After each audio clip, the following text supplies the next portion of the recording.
আসসালামু আলাইকুম সবাইকে। কেমন আছেন সবাই? আশা করি আল্লাহর অশেষ রহমতে আপনারা সবাই ভালো আছেন, সুস্থ আছেন। আলহামদুলিল্লাহ আমরা আল্লাহ পাকের ইচ্ছায় ভালো আছি। আমি আজকে আমার চ্যানেলে ছোট্ট একটা ভিডিও নিয়ে চলে আসলাম। সবাইকে ওয়েলকাম জানাচ্ছি। আজকে আমি আমার চ্যানেলে ছোট্ট একটা রেসিপি করে দেখাবো, করলার রেসিপি। খুবই সুস্বাদু একটা রেসিপি বানিয়ে দেখাবো, আর অবশ্যই অনেক হেলদি।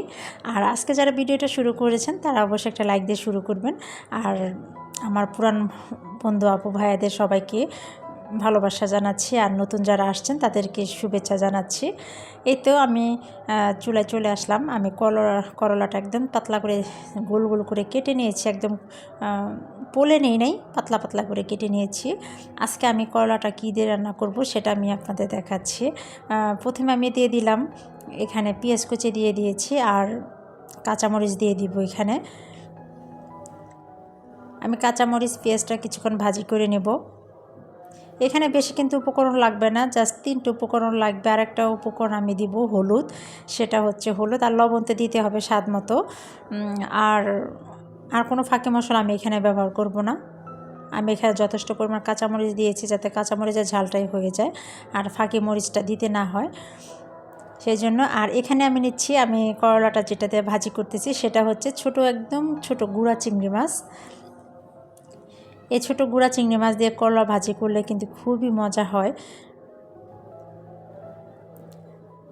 যারা একেবারে নতুন সংসার শুরু করেছেন, রান্না কিছু পারেন না, শিখতেছেন, তাদের জন্য একটু হলেও এই ভিডিওটা উপকারের হবে সবার।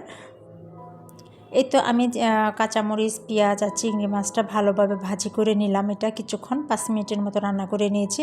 এখন এই তো আমি করলা কেটে রাখা করলাগুলা আমি দিয়ে দিলাম। করলাটা কিন্তু আমি প্রথমে কি করেছি সেটা আমি আর দেখাতে ভুলে গিয়েছিলাম। এই করলাটা পোলে আমি লবণ দিয়ে কিছুক্ষণ ভিজিয়ে রেখেছিলাম। লবণ দিয়ে এটা মাখিয়ে রাখছিলাম যাতে করলাটা একদম নরম হয়ে যায়। এই তো দেখেন করলাটা কিন্তু রান্না প্রায় শেষের দিকে। বেশিক্ষণ লাগে না, সর্বোচ্চ 5 মিনিট সময় লাগবে আপনার এই রেসিপিটা তৈরি করতে। আর এই 5 মিনিটের মধ্যে আপনি মানে অমৃত স্বাদের একটা রেসিপি তৈরি করে নেবেন। খুবই সহজ, একেবারেই সহজ। যারা একেবারেই নতুন তাদের তারাও এটা পারবেন, একবার দেখলে আপনারা পেরে যাবেন। আর এটা তো খুবই হেলদি, করলা তো শরীরের জন্য অনেক উপকার। হেলদি একটা রেসিপি তৈরি করে নিলাম অল্প সময়ের মধ্যে। আর এই বড় করলাগুলো কিন্তু তিতা লাগে না। এই রেসিপিটা বানালে আপনারা রুটি কিংবা পরোটা ভাতের সাথে, গরম ভাতের সাথে খেতে পারবেন। অনেক ঝটপট করে তৈরি করে নিলাম, অনেক সুস্বাদু একটা হেলদি একটা রেসিপি। আপনারা চাইলে বাসায় একবার ট্রাই করে দেখতে পারেন। আমি জানি সবাই এটা পারে, তারপর আমি নতুনদের জন্য একটু দেখিয়ে দিলাম যাতে ওরাও শিখতে পারে। যারা একেবারে রান্না পারেন না, নতুন গৃহিণী, তাদের জন্য একটু হলেও উপকার হবে। এই তো দেখেন আমি ঝটপট করে নিলাম আজকের করলা চিংড়ি মাছ দিয়ে করলা রেসিপি। অনেক সুস্বাদু একটা রেসিপি, আপনারা একবার ট্রাই করতে পারেন, দেখবেন খুবই মজাদার একটা রেসিপি।